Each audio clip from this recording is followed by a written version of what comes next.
Tu connais ce sentiment quand tu te réveilles à 3 heures du matin et ton cœur bat si fort qu'on dirait que tu cours un marathon, quand les pensées du lendemain t'empêchent littéralement de respirer, quand tu ouvres les actualités et une vague de panique te submerge complètement.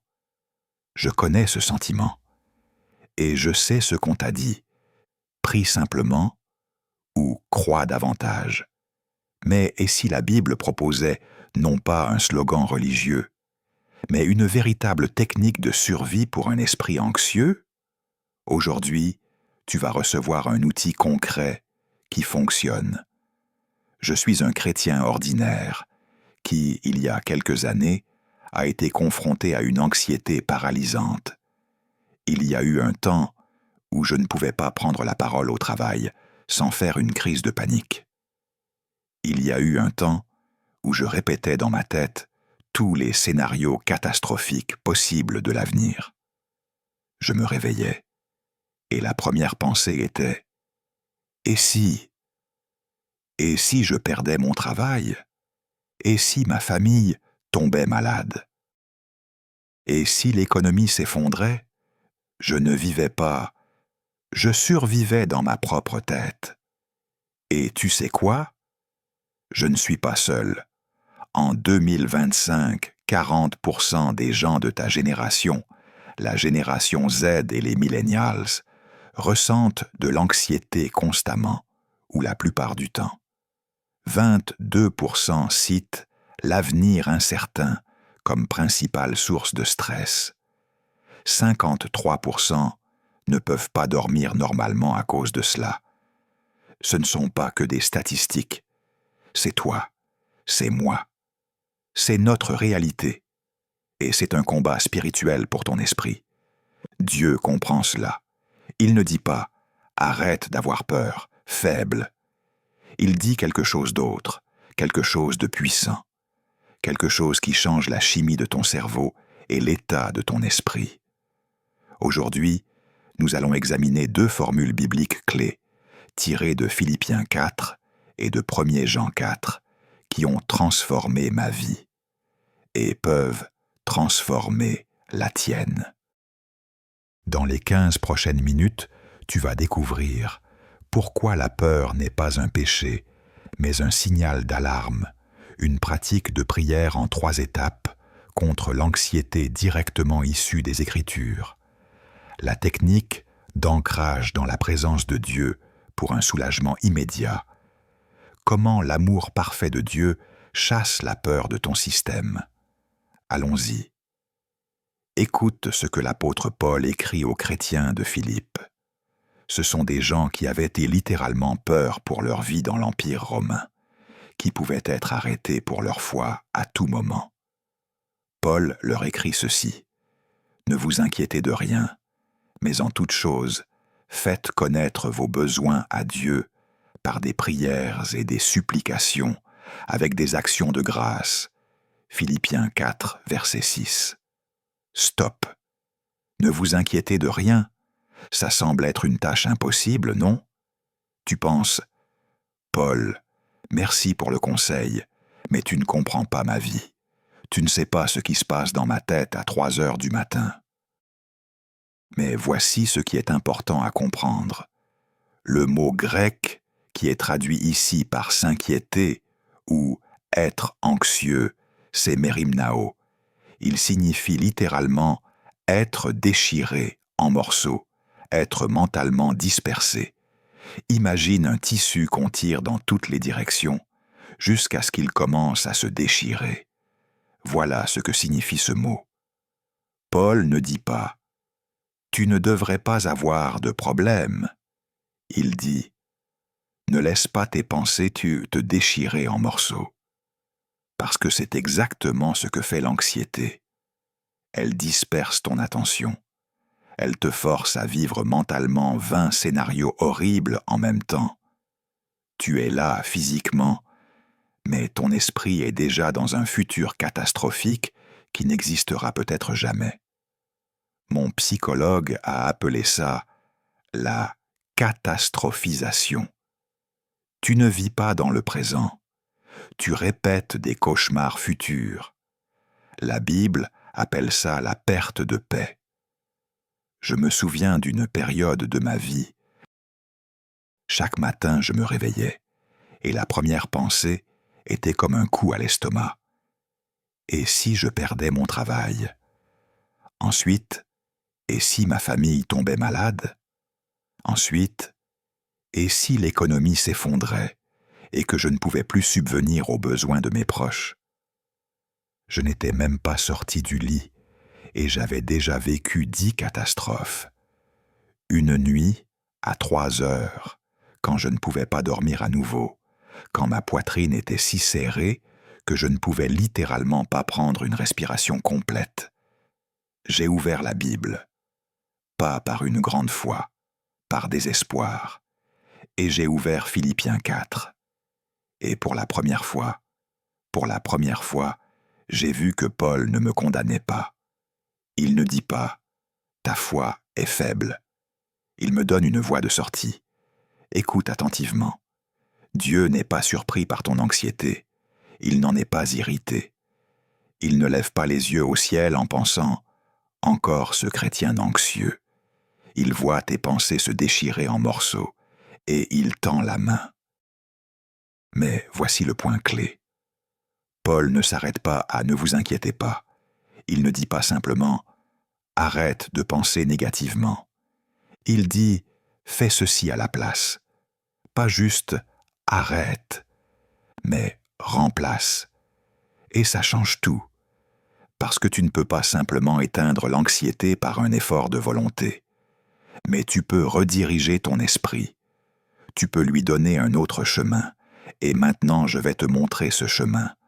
Relisons Philippiens 4:6, mais maintenant en nous concentrant sur la solution.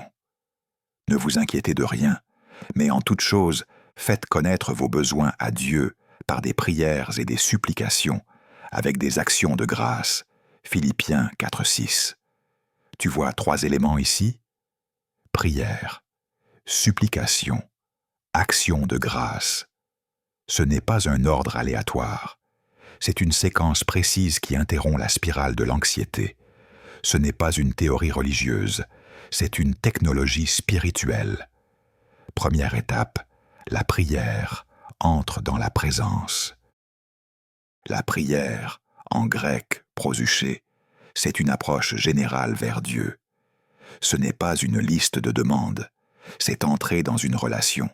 Tu reconnais littéralement « Dieu, je suis ici, tu es ici, je ne suis pas seul ». La neurobiologie confirme cela. Quand tu pries à voix haute ou que tu nommes mentalement Dieu, quand tu dis « Seigneur, je suis avec toi », le cortex préfrontal de ton cerveau, la partie responsable de la pensée rationnelle, s'active. Et l'amygdale, le centre de la peur et de la panique, commence à se calmer. Mais c'est plus que la chimie du cerveau. C'est une réalité spirituelle. Tu changes de chaîne, de « je suis seul dans ce monde » à « je suis avec Dieu dans ce monde ». Dis simplement « Seigneur, je suis ici avec toi en ce moment ». Voilà, c'est la première étape. Deuxième étape, la supplication soit spécifique. La supplication en grec dési, c'est une demande concrète.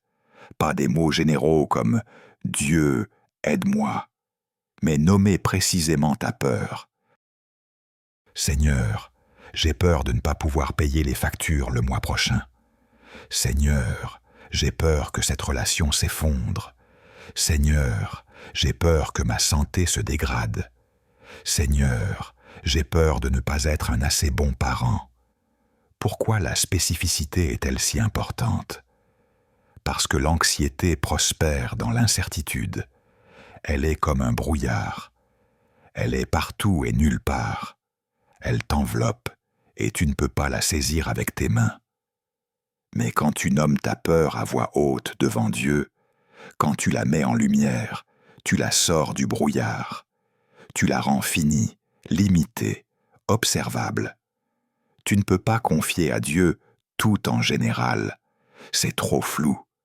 Mais tu peux lui confier cette douleur spécifique, et la prochaine douleur spécifique, et encore une autre, pas à pas. Troisième étape, les actions de grâce changent ton focus. Et voici l'élément le plus puissant, avec des actions de grâce. Paul ne dit pas « remercie Dieu pour le problème ».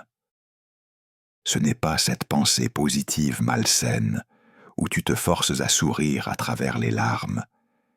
Il dit « au moment de la supplication, au moment où tu nommes ta peur, rappelle-toi ce pourquoi tu es déjà reconnaissant envers Dieu. » C'est une boucle qui change la chimie de ton cerveau et de ton cœur.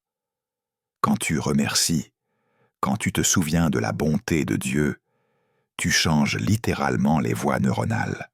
De « tout va mal » à « il y a du bon », de « Dieu m'a oublié » à « Dieu a été fidèle ». Mais ce n'est pas juste un truc psychologique, c'est reconnaître le caractère de Dieu. Seigneur, j'ai peur de l'avenir, mais je suis reconnaissant que tu aies été fidèle dans le passé. Tu m'as sorti de cette situation. Tu m'as donné des forces à ce moment-là. Tu ne m'as jamais abandonné. Écoute une histoire vraie. Un gars de notre communauté m'a raconté comment il appliquait cela. Chaque nuit, quand l'anxiété déferlait, et elle déferlait régulièrement, comme une marée, il faisait ceci. « Seigneur, je suis ici avec toi. Prière, entrer dans la présence. J'ai peur que demain au travail, on me critique lors de la présentation. J'ai peur d'échouer. Supplication, nommer spécifiquement la peur. Mais je suis reconnaissant que tu m'aies donné ce travail. Je suis reconnaissant d'être en bonne santé aujourd'hui. Je suis reconnaissant que tu m'aimes indépendamment du résultat. Action de grâce, changement de focus. » Il dit « Après 3 semaines, j'ai remarqué que je m'endormais plus vite. Après 1 mois, les crises de panique sont devenues plus rares. Après 3 mois, je pouvais prendre la parole sans peur paralysante. » Ce n'est pas de la magie. C'est entraîner le cerveau et l'esprit à faire confiance à Dieu. C'est créer un nouveau chemin dans ta conscience. Mais que se passe-t-il quand tu fais ces 3 étapes? Paul promet quelque chose qui semble presque impossible. « Et la paix de Dieu, qui surpasse toute intelligence, gardera vos cœurs et vos pensées en Jésus-Christ. » Philippiens 4,7. La paix de Dieu, qui surpasse toute intelligence. Pas une paix que tu peux expliquer logiquement. Pas une paix parce que le problème est résolu. Pas une paix parce que la menace a disparu. Mais une paix au milieu de la tempête, au milieu du chaos, au milieu de l'incertitude. Une paix qui n'a pas de sens, mais qui est réelle. Le mot « gardera », en grec « phrouréo », est un terme militaire. Il signifie garder comme une forteresse, monter la garde, protéger le périmètre. Paul dit « La paix de Dieu n'est pas un sentiment passif de confort. C'est un gardien actif de ton cœur et de ton esprit. Elle te protège littéralement de l'invasion des pensées paniques. Imagine une forteresse. Autour d'elle, le chaos, la bataille, le danger. Mais aux portes se tient un guerrier puissant. Et il ne laisse pas l'ennemi entrer. C'est ainsi que fonctionne la paix de Dieu. Elle garde ton cœur, tes pensées, ton esprit. Mais il y a une condition, en Jésus-Christ. Cette paix n'existe pas dans le vide. Elle n'est pas une technique de relaxation. Elle n'est pas un mantra que tu répètes. Elle existe dans une relation, dans la présence vivante de Jésus. Tu te souviens de l'histoire dans l'Évangile? Les disciples étaient dans une barque pendant une tempête. Les vagues frappèrent la barque, le vent hurlait. Ils pensaient qu'ils allaient se noyer. Et Jésus dormait à la poupe. Ils ont crié « Maître, ne t'inquiètes-tu pas de ce que nous périssons ?» Marc 4,38. Jésus s'est levé et a dit à la tempête « Silence, tais-toi !» Et un grand calme s'est fait. Mais ensuite, il s'est tourné vers les disciples et a dit « Pourquoi avez-vous si peur? Comment n'avez-vous pas de foi ?» Il ne les condamnait pas pour leur peur. Il montrait « Je suis ici, je suis dans la barque avec vous. Si je suis ici, la tempête ne peut pas vous noyer. » Ta peur de l'avenir, c'est la tempête. Les vagues de l'incertitude frappent ta barque. Le vent de la panique hurle dans tes oreilles. Mais Jésus est dans la barque avec toi. Et quand tu pratiques la formule de Philippiens 4, quand tu entres dans la présence, nomme ta peur, remercie Dieu. Tu ne calmes pas la tempête toi-même. Tu permets à lui de calmer ton cœur au milieu de la tempête. Et maintenant, une pratique concrète que tu peux utiliser immédiatement. La technique d'ancrage dans la présence de Dieu. Quand l'anxiété attaque à l'instant même, au travail, à la maison, dans la foule, quand ta poitrine se serre et que les pensées commencent à tourner en spirale, fais ceci. 1. Nomme 5 choses que tu vois autour de toi. Maintenant, la table, le téléphone, la fenêtre, le mur, la plante. Cela t'ancre dans le moment présent. Cela te sort du futur catastrophique pour te ramener à la réalité. 2. Dis à voix haute ou en toi-même « Jésus, tu es ici avec moi en ce moment. » Pas « Jésus est quelque part là-bas », mais « Jésus est ici, avec moi, dans cette pièce, dans ce moment. » Cela t'ancre dans la présence de Dieu.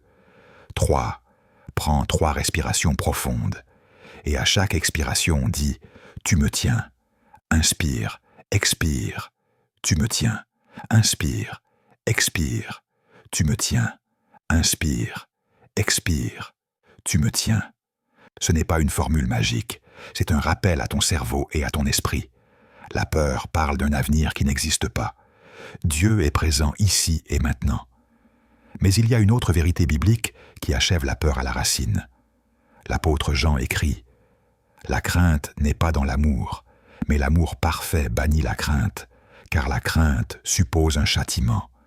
Celui qui craint n'est pas parfait dans l'amour. » 1 Jean 4,18. Qu'est-ce que cela signifie? Le contexte de ce verset, c'est la peur du châtiment, la peur que Dieu te rejette, la peur que tu ne sois pas assez bien, la peur que tes péchés ou tes erreurs te disqualifient devant Dieu. Jean dit « Si tu as peur du châtiment de Dieu, si tu as peur que Dieu t'abandonne, tu n'as pas encore pleinement compris son amour. L'amour parfait de Dieu, en grec agapé, ce n'est pas « je t'aime si tu changes », ce n'est pas « je t'aime quand tu pries correctement », ce n'est pas « je t'aime si tu vainques ton anxiété », c'est « je t'aime dans ton chaos, je t'aime dans ton anxiété, je t'aime dans ton échec, je t'aime dans ta faiblesse ». Et cet amour chasse littéralement la peur. Le mot « banit » ekbalo, c'est un mot fort. Il signifie « jette dehors », « chasse par la force »,« expulse ». Ce n'est pas une douce persuasion, c'est une expulsion violente. L'amour parfait de Dieu fait irruption dans ton cœur et jette la peur à la porte. Pourquoi? Parce que si Dieu est pour toi, qui sera contre toi? Romains 8,31. Si Jésus a déjà pris le châtiment pour tes péchés sur la croix, de quel châtiment as-tu peur? Si Dieu t'a appelé son enfant, quel échec peut changer cela? Voici la racine de la plupart de nos peurs. Nous ne craignons pas seulement les circonstances, nous craignons de ne pas être assez bons, que Dieu soit déçu de nous, que si nous échouons, il se détourne. Mais Jean dit « Non, l'amour de Dieu est parfait, il ne dépend pas de ta performance. Il ne dépend pas de tes réalisations. Il ne dépend pas de la façon dont tu gères ton anxiété. Il dépend du caractère de Dieu. Et quand cette vérité pénètre dans ton cœur, pas seulement dans ta tête, mais dans ton cœur, la peur perd son emprise.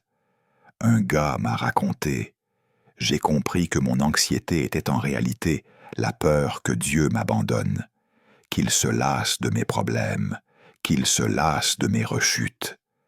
Quand j'ai commencé chaque matin à me dire « Dieu m'aime non pas pour mes réalisations, mais simplement parce que je suis à lui, je suis son enfant. » Point final, quelque chose s'est brisé à l'intérieur. L'anxiété n'a pas disparu instantanément, mais j'ai cessé d'avoir peur de la peur elle-même. J'ai cessé de penser que mon anxiété repoussait Dieu. J'ai compris qu'il était là avec moi dans mon anxiété. Écoute-moi attentivement. Voici la vérité qui peut tout changer. Ton anxiété n'est pas un signe de foi faible. Ce n'est pas la preuve que tu es un mauvais chrétien. Ce n'est pas un signe que Dieu est déçu de toi. C'est un signe que tu es un être humain dans un monde déchu, dans un monde où il y a vraiment de l'incertitude, dans un monde où de mauvaises choses arrivent, vraiment, dans un monde où tu ne contrôles pas l'avenir. Mais tu as un choix. Tu peux laisser l'anxiété être le maître de ton esprit, ou tu peux entraîner ton esprit à revenir à Dieu. Encore, et encore, et encore. Cela n'arrivera pas en un jour. Je ne te promets pas une guérison instantanée. Mais chaque fois que tu appliques la formule prière, supplication, action de grâce, tu crées un nouveau chemin dans ton cerveau et ton esprit. Chaque fois que tu te rappelles « Dieu m'aime d'un amour parfait », tu fermes la porte à la peur. Chaque fois que tu dis « Jésus est ici avec moi », tu t'ancres dans une réalité plus forte que la panique. Dieu n'exige pas de toi une guérison instantanée. Il te demande de revenir à lui, encore, et encore, et encore. Et chaque fois que tu reviens, il est là. Il n'est pas parti, il n'est pas fatigué, il n'est pas déçu. Il te tient. Récapitulons. 3 clés que tu as reçues aujourd'hui. Première, la peur te déchire en morceaux, mais Dieu donne une formule de sortie. Prière, entre dans la présence. Seigneur, je suis ici avec toi. Supplication, sois spécifique. J'ai peur de ceci. Action de grâce, change ton focus, mais je suis reconnaissant pour cela. Résultat, une paix qui garde ton cœur et ton esprit. Deuxième, la technique d'ancrage en Dieu pour un soulagement immédiat. Quand la panique attaque, nomme 5 choses autour de toi. Dis « Jésus est ici avec moi ». Prends 3 respirations profondes. Tu me tiens. Troisième, l'amour parfait chasse la peur. Dieu t'aime non pas pour ta performance, mais parce que tu es à lui. La peur du châtiment est un mensonge. La croix de Jésus a déjà réglé cette question pour toujours. Que faire aujourd'hui, maintenant? Avant la fin de cette journée, applique la formule en 3 étapes à l'une de tes peurs. Pas à toutes en même temps, à une seule. Dis à voix haute ou écris « Seigneur, je suis ici avec toi. J'ai peur » et nomme-la concrètement. Mais je suis reconnaissant et nomme au moins une chose.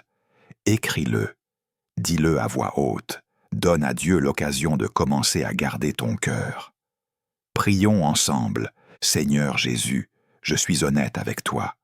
J'ai peur de l'avenir, j'ai peur de ne pas y arriver, j'ai peur que tout s'effondre. Mais aujourd'hui, je choisis de croire que ton amour est plus fort que ma peur. Apprends-moi à revenir à toi encore et encore. Que ta paix garde mon cœur. Je te fais confiance. Amen. Souviens-toi, ton anxiété ne te définit pas. L'amour de Dieu te définit. Tu n'es pas seul. Dieu est avec toi. Maintenant, en ce moment même. Va dans la paix. Pas la paix que donne le monde, mais la paix que donne Jésus.